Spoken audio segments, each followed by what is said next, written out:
नमस्कार, माझं नाव वसंत कृष्णा उर्फ रामभाऊ जगताप. मी मांडके गावातला शेतकरी. मी 15 वर्ष मिलिटरीची सर्व्हिस केली.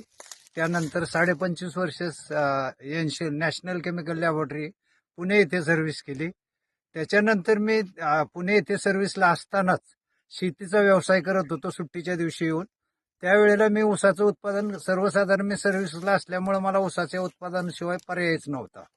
दुसरी पिकं घेता येत नव्हती. तर मी ऊसाचं उत्पादन घेत होतो.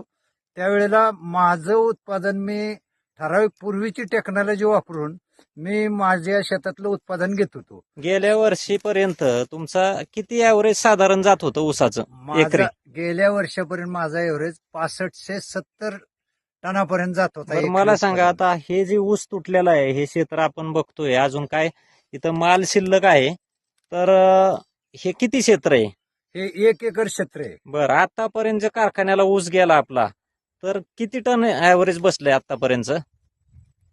आतापर्यंत म्हणजे जे आजचं जे खेपाचं वजन आलं, 100 टन आणि 500 ग्राम बसलेले. किलो 100, म्हणजे 100 टन आणि 500 किलो बसलेलं आहे. आणि हा अंदाजे जो माल पडलेला आहे, 4 ते 5 तो हा अंदाजे माल 4 ते 5 टनाचा माल पडलेला आहे. हो. आपण मला सांगा, ऊसाची जर जाडी